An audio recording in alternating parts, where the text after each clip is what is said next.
Coffee with the Summerland Kids. I'm Jericho Wagon. This is Aaron Riggs. Today is Thursday, June 27th, 2024. The Summerland weather report is 60 degrees currently, a high of 75, mostly sunny. So another beautiful, seems like summer's opening perfectly for Santa Barbara, at least in the weather. Yeah, that 75-degree mark during the day, that's like prime time. Not too Prime hot, time. yet sunny and warm. Yeah, those good old beach days we used to have down there, man. Our priorities were pretty much build a sand fort, find some driftwood, build a fort, make some sandballs.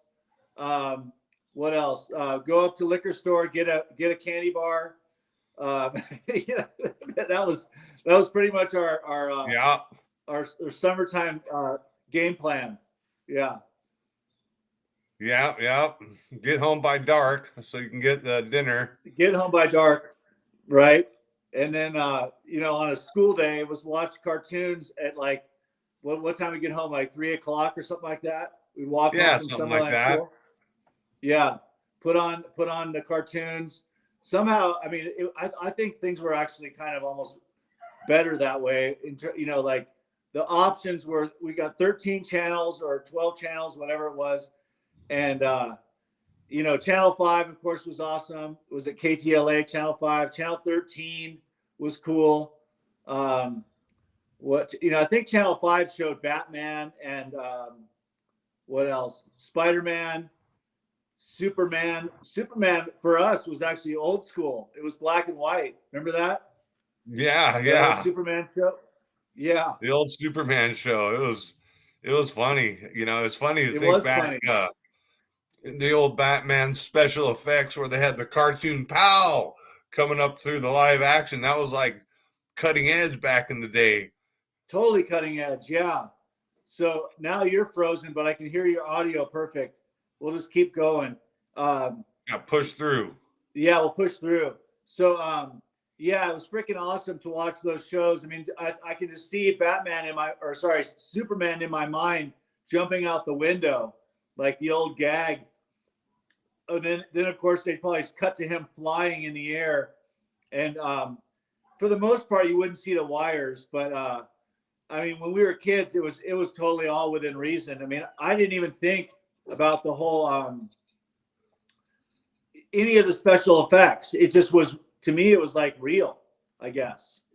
Yeah, I mean, when you're a kid, you don't think about that. I always thought that was, interesting. The Batman, pow, smash, and is 1 minute it's live action, the next minute it's cartoon pop-ups, and I thought that was really fun. I did too. Bringing up Superman though, it's like, oh, back in the day, didn't he change into a super suit in a phone booth? Oh yeah, for When's the sure. last time you've seen a phone booth? I know, right? I actually owned one for a minute. Like my friend Jim Fittipaldi from Bedlam, like a cool downtown clubhouse I've talked about a couple times. He had an old fashioned wooden phone booth, and I think Oh, I that's bought it. cool. I bought it from him for a second, so it was almost like he needed some money, but then I think I got it back to him at some point. So it's almost like a pawn shop. Let's trade. It's like the phone booth was a commodity to us of something very cool. And so, anyways, it was fun You to have have it. Like, have it in your living room or something, or yeah, in the loft, in the living room. It's definitely a prop kind of a thing. Where when he used to throw the parties and stuff, he would have it just in the room. And I would imagine people went in there and made out or pretend to make phone calls or whatever. Just a classic scene. Makes you feel like you're back in the day right away. yeah, it's because I remember that. I always made sure when I drove my bike to Carpinteria or Santa Barbara, I always make sure to have 25 cents in my pocket or a couple dimes. I Yeah, guess it was a dime back then. yeah, true Just in that. case you got a flat tire or something happened, you can call home Right? for Yeah, emergency. I know. You had to remember that number. I know that's the truth. I can right now it's not popping up in my head, but I can almost catch it. I know our prefix was 969. You know, I our still remember my number. really, wow, Yeah. that's freaking awesome. Um, Or it might have yeah, been so, a friend's number. Maybe my number and a friend's number. right, yeah, But that it was was rad. 969. Yeah, the 969. You know, and what else? Like You on didn't that, have to dial an area code back then. You just, if you were in the area code that you were calling to, you just dialed the 7-digit number yeah, rather than the area code and the number. Now you got to put in the area code. right. I know it's gotten so much different now. I mean, those days were just, you know, pretty much magical. I mean, the fact that there was less distractions, I guess, like kids nowadays. Um, I mean, then it was just it was books and magazines. That's pretty much what drove us, and television, of course. Um, I mean, I remember I loved our library at the Summerland school, even though it was pretty minimal. It was still really cool. To that library still fascinated me, even though it was so small. You know? Yeah, I remember that. They would rotate the books out Oh because yeah. I remember they'd get new books. Hmm. I forget which ones, but they would always get new books. You know, Okay. one week there'd be one certain books, or I think the teachers would kind of, if there was a topic we're studying, then they would make sure to have some books on that topic. Right. Yeah. That was freaking amazing. I mean, our school was so small. I mean, if you could imagine two classrooms and then the little office, which is almost like an in between room, and then the library. So it's like what would probably be the size of a regular, average, even small master bedroom of a house was our office and library slash lunchroom where Slash Mrs. principal's office when you got Yeah, in trouble. I don't know if you got sent back into the office to sit with the yard duty when you were getting a little rambunctious, but I remember a couple times I got sent back to go talk to I guess it was the librarian slash teacher's aide slash lunch lady. She did yeah, all three jobs and all uh-huh, in that one little room. yeah. Was it wonderful? It was Mrs. Snow, Mrs. Snow. I remember Mrs. Snow. Yeah, me tue. She And was nice because sometimes if I didn't bring my money for ice cream day, she'd give it to you, oh, cool. and then I could come back and pay her back. It'd be on lunch my lunch bill. That's freaking amazing. I mean, just the fact that we were already like dealing with like learning about money, and we were in elementary school, and it was that old school vibe. You know, nowadays, I mean, people I think are tapping their phones or something. I don't know how that works, but I mean, I understand the idea behind it. But instead of a credit card, you're like using your phone to like pay for stuff. Oh I mean, of yeah, course, that's interesting. That's yeah, it's like the new school versus the old school. Like you were talking a little bit before we went live, yeah, how pre-code comics, like there was actually a code. You had to follow the code to get your comic book published, or it was to considered a get little too risque. yeah, to get publication, it was ideal if you wanted to mass market your comic book if you were stamped with a comic code authority. So I guess they'd have to like more or less like before publication, it was essentially another step to get your comic book to be able to have that stamp on it, the comic code authority stamp on the cover, and it was essentially built into the graphic. So I guess you'd probably send your drafts or something or your finished piece to them to be approved. So really interesting, and that costs money. I'm sure it costs money because back then there was no scanning and no digital sending of anything.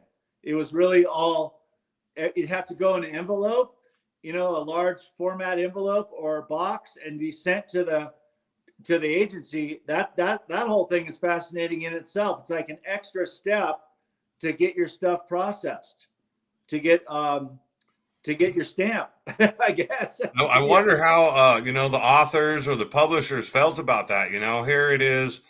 You got to get your copy out in time to publish. Now you got to get your copy out in time to send to get it verified or certified, and then get it back before you could even publish it. I bet that was kind of a hassle. For sure. Like you're saying, extra costs. Extra, Yeah. you got to be extra careful not to put things that aren't provable. You didn't want the skirts too high. You didn't want to show nobody's knees. Yeah, Right? exactly. Just freaking in what was it? There, shout out to a new friend of mine online, Isabel Drake. She goes by Melissa. Her real name's Melissa, but she has a pen name, Isabel Drake. And Isabel does romance novels, and she's right now in Bowling Green.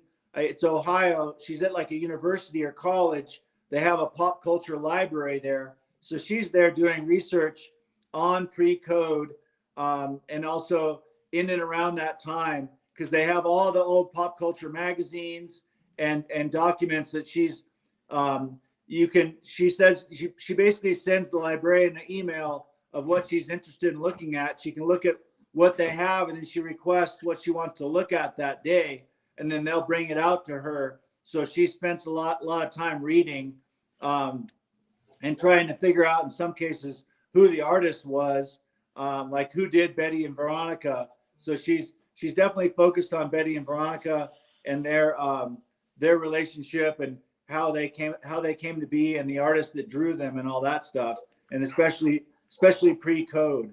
So Yeah, I imagine things changed up quite a bit.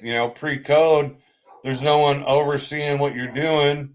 yeah, So it was kind of up to the audience what was popular, what was sold.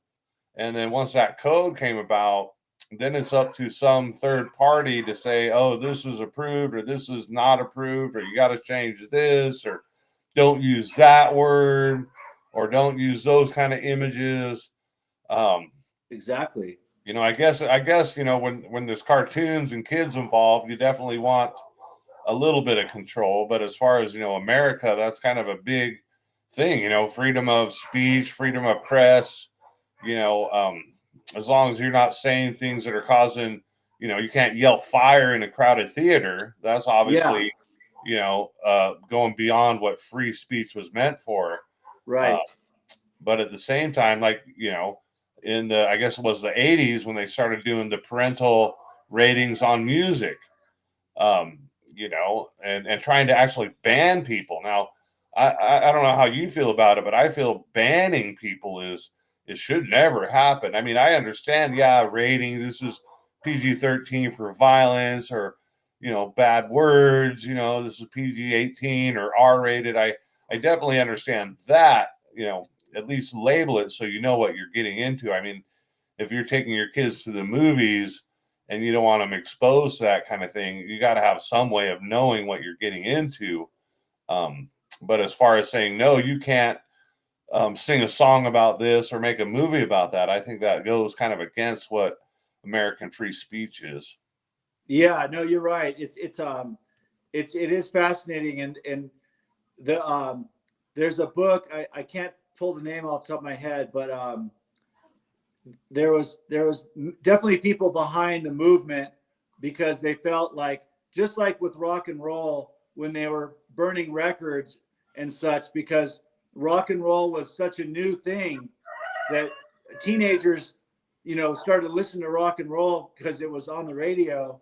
And so certain DJs were playing music, and everyone was listening, of course, and getting hip to the new thing. And then there was people that were against it, because it was such a sort of a definitely a new sound, that was coming out from the youth, like Little Richard and Elvis Presley, and who else? Jerry Lee Lewis.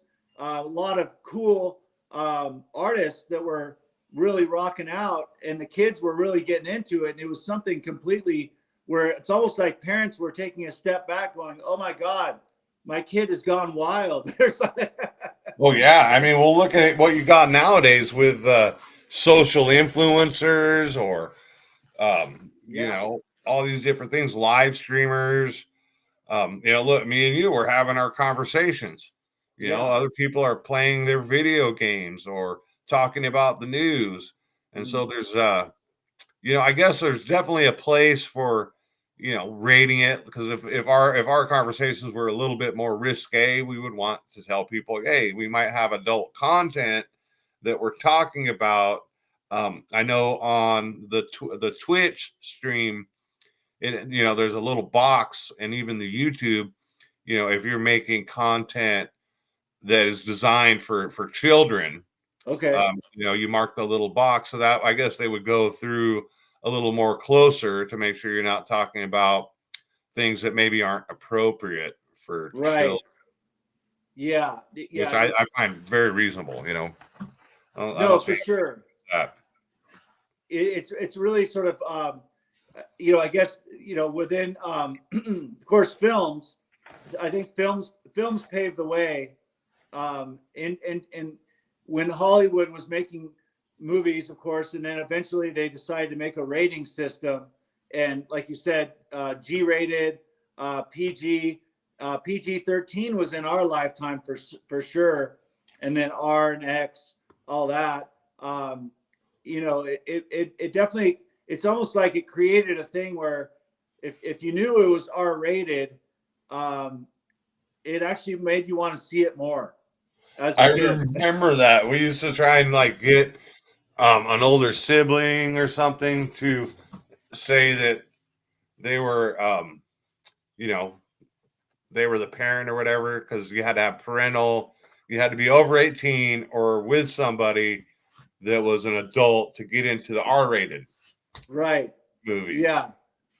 And say so. I mean, I get it. I mean, but it's sort of it's interesting, and they did do away with the Comic Code Authority. Um, that comic rating system no longer exists.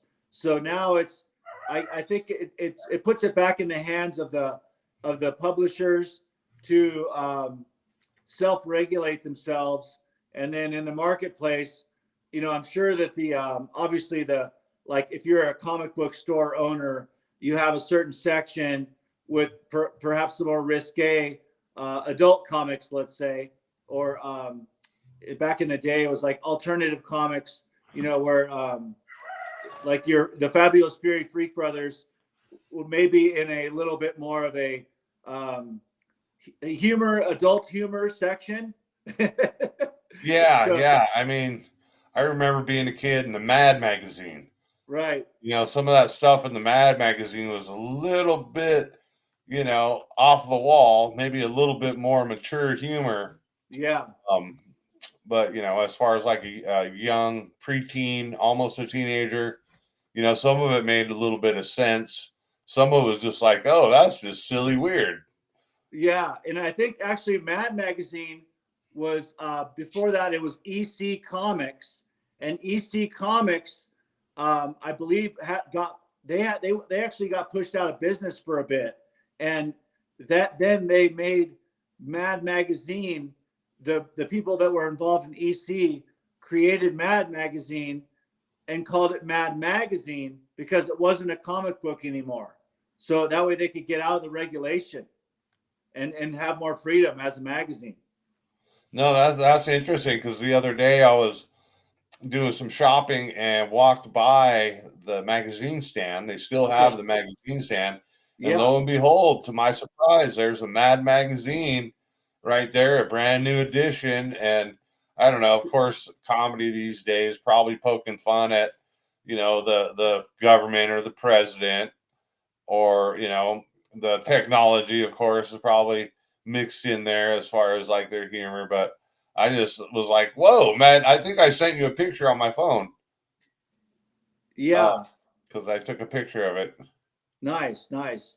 Yeah. So it's amazing. And I went to a cool thing. It reminds me, these people put on a play, or they have a little theater group, and they act out the romance pre-code comic era on like a stage atmosphere with actors, and it's totally hilarious because those days of the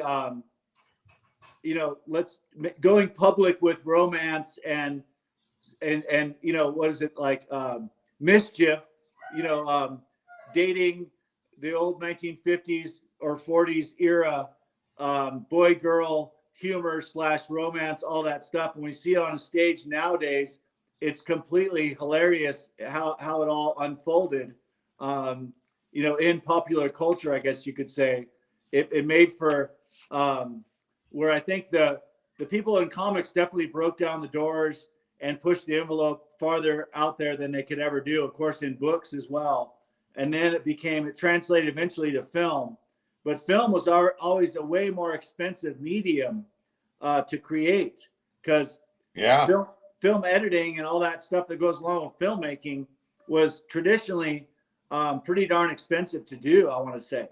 Oh yeah, So, I mean, you're not just dealing with studio time and cameramen and actors and directors and script writers, but once they had all that film, you didn't have the click here and click there like they do now, clip that, clip this. You had to literally clip it with scissors and stick together, which is, I think, very, very interesting, the how the skill it must have taken for an editor to go through all that different footage.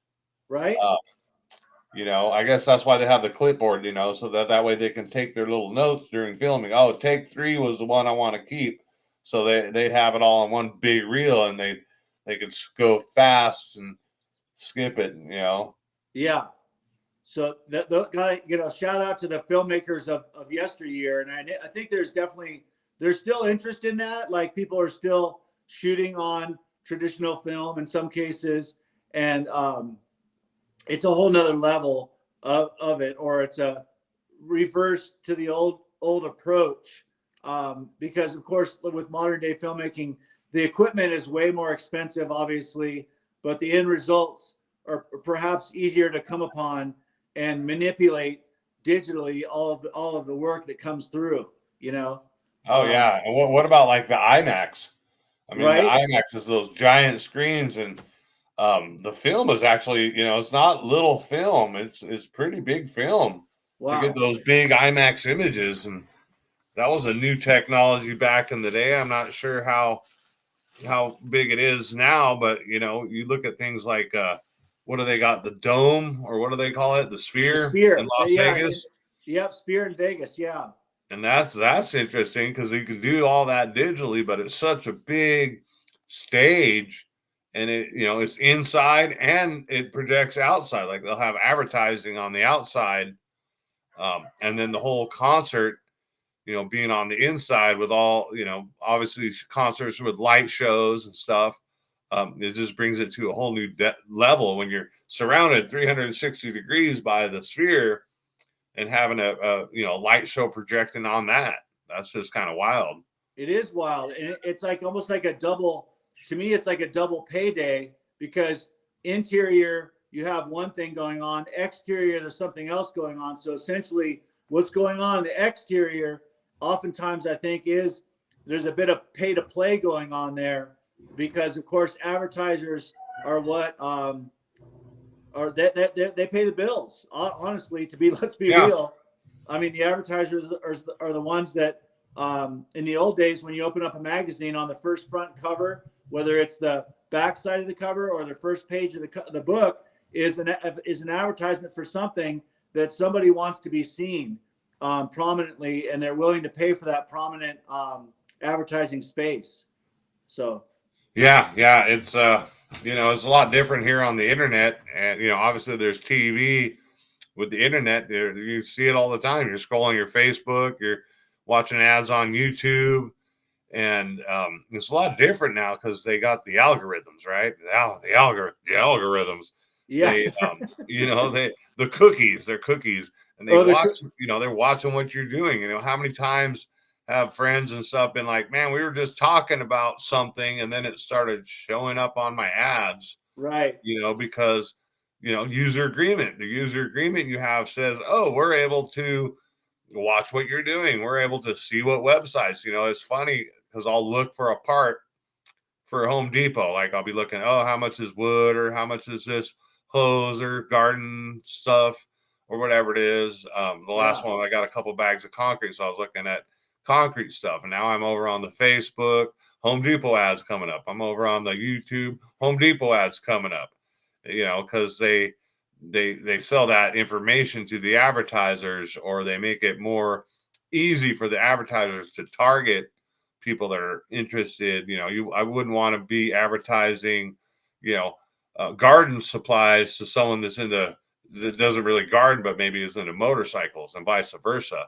Right. So, I mean, I guess it optimizes the expenses, right. but just the whole evolution of entertainment, and from the Roman, um, Colosseum to, Shakespeare theater, to modern theater, to movies, to digital media, is just the evolution is so interesting to follow. I think that's what you're saying about your new friend is researching the pre Pre-code. certification era, pre-code era. Yeah, pre-code era. And I just was thinking about the in the old days, there was usually a man or woman, whoever was running the newsstand, the old paper rack with all the magazines and comic books and newspapers. That person would literally see at the end of the day, take count of their inventory to see what sold. So they had their finger on the pulse of what the audience was interested in and what was selling, to some degree. At first, comics was an experiment, because they were publishing comic strips in the newspapers, but then they decided to cut all those out and put them in a book and try to sell that book for 10 cents in a comic book format. Because first it was comic strips, you'd see, like I said, the newspaper, then it evolved to comic books, and those comic books did sell. So they found a new avenue to create, and that's when along that timeline, that's when the guys who came up with Superman had pitched Superman to, like, I think DC Comics as a character, and I think they got a few approval, not approved. On a few occasions, they were not approved with their, pitching their character. But eventually, they got bought. Essentially, they sold the character, and for very little money back then. But very little, let's say a couple $100 in 1938 or something like that was actually a fairly substantial amount of money. But later on, thankfully, some of the I want to say heroes of the comic book industry went and put those guys on a pension program, so they were actually getting a paycheck in their elder years, because they were essentially long forgotten men whose characters made millions upon millions of dollars, but they did not really get to experience that wealth in the main part of their life. So, no, yeah, that makes a lot of sense, because a good idea, someone can make lots of money, but if you're paid for the idea, I like that. I like how, also, like the comic books, I remember the comic books because it was like a story. Like you got the comic strip, you got a couple little scenes, maybe a real short little 5 square deal. But with the comic book, you could go through a whole story, like the evolution of Superman and the evolution of the arc's enemies, or backstory, or bringing in new characters. You couldn't really do that on a weekly strip, but the comic book, you could definitely build out a little bit deeper characters, a little bit deeper storyline. And I think I remember, just really, that was kind of my first thing of reading. It was like, oh, the comic strips. And then when the comic books came out, it's like, oh, I would read the whole thing cover to cover. And that was, got me interested in reading. Yeah, for sure. I mean, I think they still serve that purpose. And Archie Comics does still, at the grocery store, Archie Comics often has their little, like, small little digest magazines, like a little handheld. And they actually sell, I'd have to look up the stats, but I think they're still pretty popular to some degree for kids, because it's the kids that are, let's say, below 12 years old, when they're in those formative years and they're very interested in essentially everything. Everything is fascinating when you're, 7 to 10, 7 to 12 years old. The world is like, oh my God, everything's so cool, Yeah, So, that's awesome. yeah. Jericho, is that time again. Yeah, it's that time, man. Coming up on 30 minutes. Another good episode. It's June 27th, 2024. We're Coffee with the Summerland Kids. You guys have a great day out there. Talk to you later.